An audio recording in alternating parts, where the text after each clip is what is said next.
Вітаю вас, брати і сестри. Е, Ну, запитання двоякі. Якщо є намір, якщо ти з Богом, то легко. Якщо є внутрішні сумніви, небажання, яке ти хочеш сховати на глибині своєї душі, тоді піст буде даватися дуже важко, і з мого досвіду інколи буває 10 днів на воді, пролітають як один день, а один день на воді буває настільки складним, що кожну годину рахуєш, тільки би все це завершилося. Тому по-різному. Ось сьогодні в мене 4-та доба духовного посту. Це піст без вживання води і їжі. В моєму житті 4-та доба – це вперше, тому що я практикувала водні пости. Найбільше, мабуть, це було трошки більше 40 днів на воді. На протязі року я роблю сухі пости, 1 добу на тиждень і 1 доба на тиждень на воді. Поступово все починається поступово. Свої перші такі морські пости, я б сказала, які практикуються в церкві сьогоднішній, я не знаю, наскільки вони практикуються, але це пости з вживанням їжі розпочиналися з відмови від певних продуктів. Скільки років назад, мабуть, більше 10 років, так? Більше 10 років спочатку відмовлялися від певних сортів м'яса, таких, які забороняє вживати Біблія. Це свинина, від шкідливих звичок, алкоголю. Якщо хтось палить, також потрібно відмовлятися, тому що при курінні, я думаю, що на сухо без води піст не вдасться.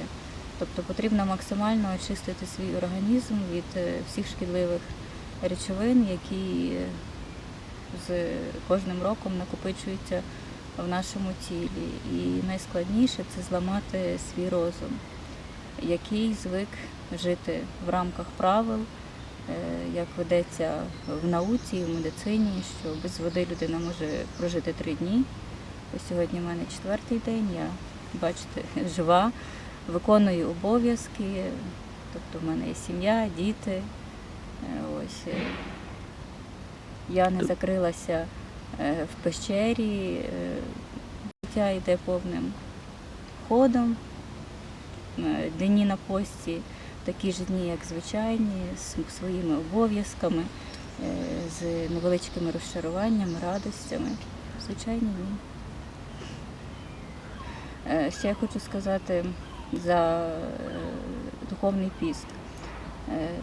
Будь-який намір посту у вас має дозріти в голові. За духовний піст я починала розважати більше року тому. Тобто я дуже часто роздумувала, як Господь і багато пророків, які описуються в Біблії, могли обходитися без їжі і без води в умовах, де спека, як їм це вдавалося. У них були людські тіла. І тут вони проживали як люди. І пізніше я починала шукати в інтернеті, чи є люди, котрі, можливо, також практикували життя без води. І все, що я знаходила, це були або буддисти, тибетські монахи, люди далекі від християнства і від наслідування Біблії. Їхня мета трошки інакша, аніж у нас.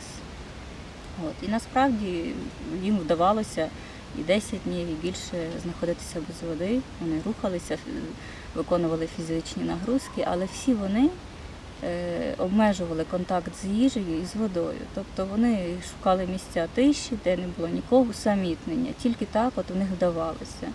І перед тим, вже коли я дозріла до посту, зараз є час П'ятидесятниці, мабуть, думки також приходили не від Бога. Я думала, а як же ж я зможу бути на сухому пості, якщо я повинна готувати, в мене є маленькі діти, котрих потрібно годувати. Ось домашні обов'язки, від яких неможливо сховатися і десь закритися, щоб постити. От. Ну і тоді я подумала, що, мабуть, неможливо ховатися, тому що це є ознака слабості, а потрібно зустрічатися зі своїми спокусами обличчя в обличчя. Ну, наприклад, я не вживаю м'яса, алкоголь, і це не обмежує спілкування мене з іншими людьми. Ми з сім'єю ходимо на святкування, якісь дні народження, де є багато наїдків, напитків, але я вживаю завжди, моя сім'я для себе може знайти те, що ми їмо. І на мене абсолютно ніяк не впливають люди, котрі палять або вживають алкоголь. Ну, мені байдуже, я живу трошки інакше. Ось, тому я подумала, що це можливо. Тепер відповідаю на запитання. Насправді, готувати їжу не важко, мабуть, я їм очима. Але важко даються запахи. Реакція на запахи, навіть якщо на вулиці пройти біля якоїсь кав'ярні, де пахне їжею, важко. Вигляд їжі, нічого на мене ніяк не впливає. Можу спокійно пройти і дивитися на вітрину кондитерського магазину, як на вітрину з одягом. Важко дається звук води, яка тече в бутилці вода, яку я бачу. Вона здається мені якоюсь життєдайною.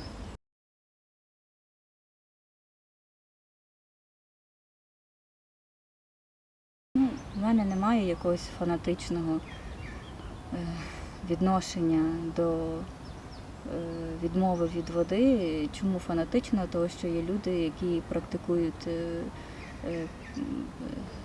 вони називаються сухими голодуваннями, і вони абсолютно не вмиваються, не доторкаються води. І ось, на жаль, в моєму випадку це не зовсім можливо, тому що знову ж таки в мене є обов'язки, від яких я не ховаюся. Звичайно, я не приймаю ванни. Ось сьогодні 4-й день. Я зранку і ввечері можу умити лице. Також я вмиваю обличчя холодною водою, коли мені дуже важко, коли я сама залишаюся з дітьми. І в мене сильне серцебиття, крутиться голова. Я приводжу себе в тонус таким чином.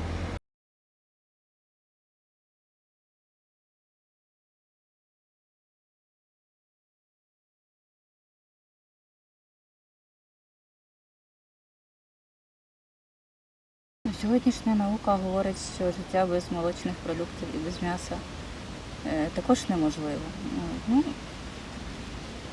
Наука наукою, а життя життям. Кожна людина є індивідуальний організм. Якщо комусь відмова від м'яса смерть, а комусь життя без води це реальність і оздоровлення. Тому по-різному.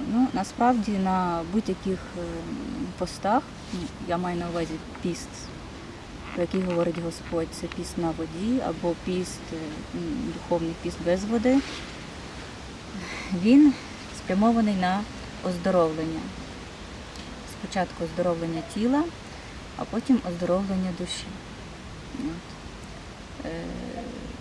Будь-який піст розпочинається з ламання, я називаю це замками, зламання замків, котрі є у кожного, я думаю, число цих замків є по-різному. І, наприклад, почну спочатку, перед сухим постом у мене було 6 днів підготовка до сухого посту, тобто було 10 годин на добу без води, 7 годин на воді і 7 годин я вибрала собі фрукт яблуко, я його розділила на 7 рівних частин і кожну годину я вживала маленький кусочок яблука. І так я 6 днів готувалася і на 7-й день я зайшла на піст без води. Значить, на протязі цих 6 днів в мене з'явилися болі в кістках, тобто ломота в тілі. Я би сказала, що це стан такий, як передгрипозний, але він набагато гірший. Відчуття було, що ноги, руки викручуються, що в них забиваються цвяхи. Зразу скажу, що під час постів я не рекомендую і сама цього не роблю вживати медикаменти. Тобто все просто терпиш, а якщо не можеш терпіти, читаєш Біблію, просиш Господа в молитвах, дивишся якийсь фільм, такий, який може підняти настрій або підняти дух. Фізичні вправи також знімають больові відчуття. І обов'язково це прогулянки на свіжому повітрі до 3 кілометрів, до 4 кілометрів в день потрібно проходити на вулиці, це обов'язково. Без походу на вулицю піст неможливий. Чому, не знаю, але можливо доступ кисню, організм, якому це бракує, тому що він всі сили тратить, для нього це є стрес, будь-яка відмова від їжі це є стрес, це є ламання звичного образу життя і, мабуть, найважче це психологічно. Потрібно дозрівати, і я собі всі 6 днів, коли я готувалась, коли я брала в руки продукти харчування, я постійно повторяла, це просто їжа. І я заспокоювалася, і що це на якийсь тривалий час Господь віддав за нас життя, хресну смерть. Він говорив, що ми повинні наслідувати його і що це можливо. Він є нашим дороговказом. Виконання 10 заповідей без постів – це є наполовину дотримання всіх уставів, про котрі написано в Біблії. І не можна вибирати те, що вам зручно або незручно. Потрібно завжди слідувати за тим голосом істини по мірі вашого дозрівання на духовній ниві, по мірі вашого бажання. І ще, мабуть, найосновніше, незалежно від ваших знань, від вашого бажання, ваш піст повинен розпочинатися з запитання собі, навіщо він. Якщо ви не знайдете, що відповісти на це запитання, якщо ви не будете знати, навіщо вам постити, я думаю, що це буде все приречене на невдачу, тому що у вас має бути чіткий намір і розуміння того, навіщо ви це робите. Ви не тому, що це Господь зробив, а чому ви це хочете зробити. Ось. І тепер повертаюсь до того, що я говорила. Ламота в тілі, у вас підвищується серцебиття, з'являється тахікардія. Я дізнаюсь завжди під час постів, де в мене знаходиться серце, тому що воно вискакує з грудей.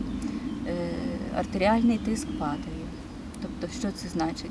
Це означає, що коли ви з лежачого положення вертикально піднімаєтесь, у вас починає крутитися голова, у вас з'являється слабість, ватні ноги, руки. Ось, але мої діти надають мені крила, тому що, якби мені не було важко, я повинна встати, підійти і далі виконувати свої обов'язки. Ось ще з відчуттів. Головні болі. Настільки сильні головні болі, що я мотала просто шарфами, бинтами голову, тісно зв'язувала, щоб можна було хоча б рухатися. Ось, але поступово це все відпускає. Відпускає, ви повинні пам'ятати, що це не назавжди.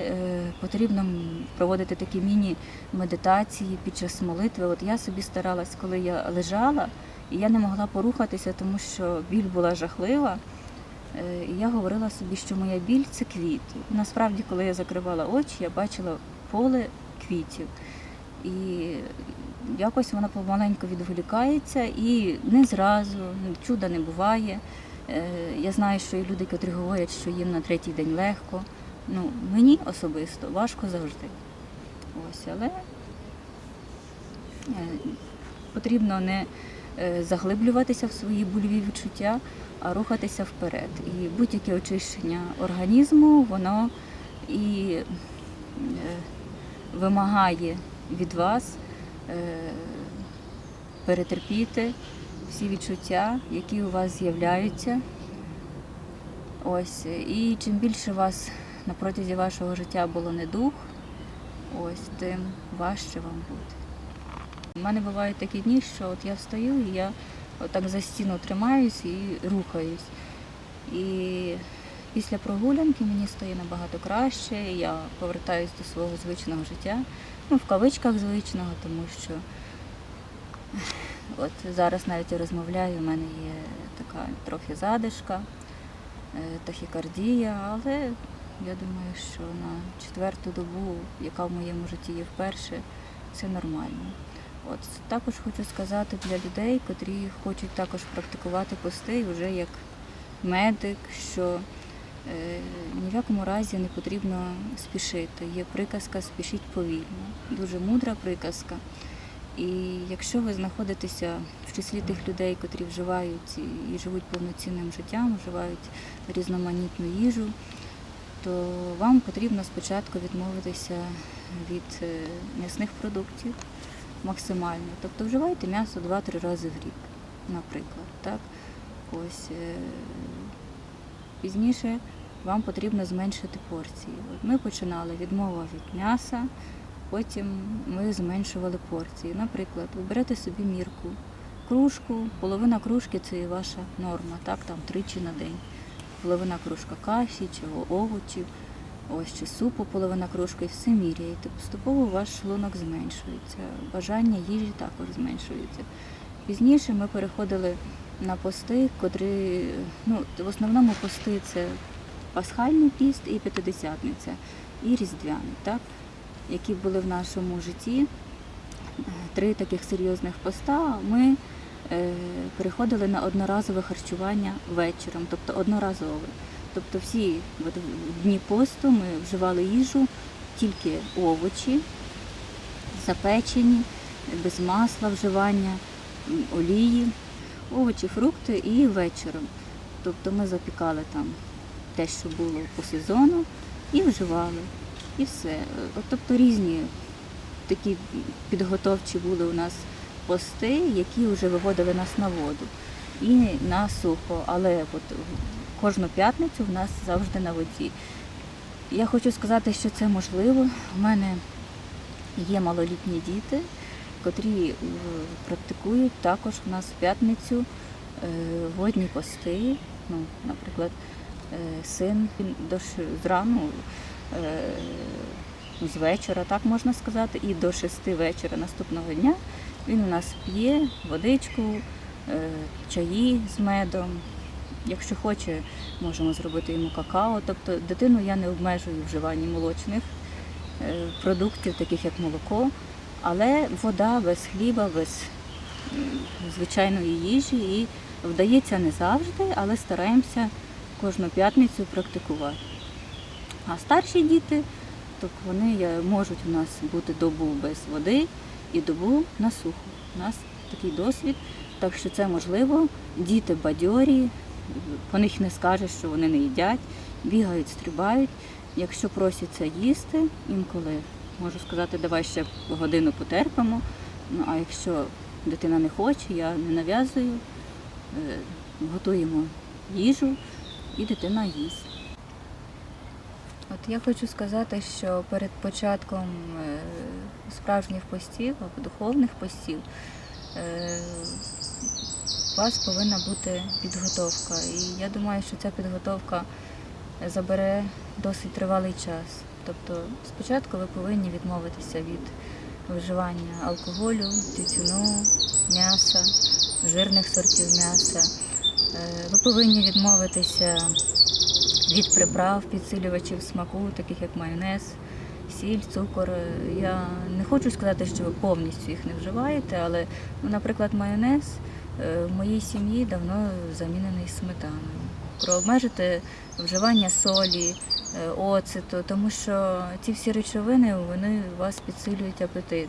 І в сьогоднішній час дуже важко правильно харчуватися, тому що всі продукти містять такий набор хімічних сполук, який не тільки отруює наше тіло, але він краде у нас відчуття ситості. От я думаю, що кожен зі мною погодиться. Чим більше ви вживаєте їжі, тим більше ви голодні. Немає от цього відчуття насичення. Також наприклад, якщо ви хочете постити в П'ятидесятницю, то у вас має бути підготовка на протязі цілого року. Тобто у вас мають бути один день, наприклад, без води. Якщо ви ніколи на воді, якщо ви ніколи не було у вас днів на воді, почніть з 2 годин на воді. 3 години на воді, 6 годин на воді, 12 годин на воді, до 6 години вечора на воді.